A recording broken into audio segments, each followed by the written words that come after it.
સુરતમાં છેતરપિંડીના કેસમાં 2 આરોપીની ધરપકડ। શેર માર્કેટ ફોરેક્સ ટ્રેડિંગમાં નકલી નફાની લાલચ આપીને 14.60 લાખની છેતરપિંડી કરી। મહારાષ્ટ્રથી બંને આરોપીને ઝડપી લેવાયા છે। ફરિયાદીને વોટ્સએપ અને ફોરેક્સ વીઆઈપી ગ્રુપમાં એડ કર્યા હતા। બનાવટી ટ્રેડિંગ વેબસાઇટ મારફતે રોકાણ કરાવ્યું હતું। અલગ અલગ બેંક એકાઉન્ટમાં 14.60 લાખ ટ્રાન્સફર કરાવીને છેતરપિંડી કરી। આચર્યાનો ખુલાસો થયો છે। સુનિલ શિંદે અને વિક્રમ સુરેશની ધરપકડ કરવામાં આવી છે। આરોપીઓ સામે દેશભરમાં સાયબર ફ્રોડના 7 કેસ નોંધાયેલા છે।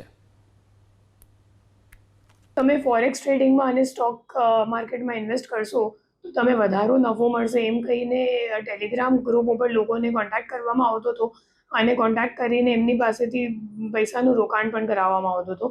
તો આપણો જે ફરિયાદી છે એમને 14,60,000 રૂપિયાની રોકાણ કરી હતી અને આ 14,60,000માંથી 7.5 લાખ રૂપિયા જે અકાઉન્ટમાં ગયો હતો એ પુણે ખાતે એક વિક્રમ શેટ્ટી કરીને આરોપી છે એમના અકાઉન્ટમાં ગયો હતો।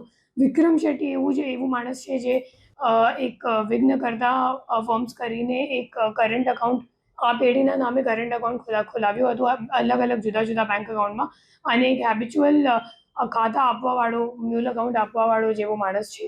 તો એમને પુણે ખાતેથી આપણી ટીમ ધરપકડ કરી છે। એના સિવાય એમની સાથે જે અકાઉન્ટ હોલ્ડર છે એમની પણ ધરપકડ કરવામાં આવ્યું છે।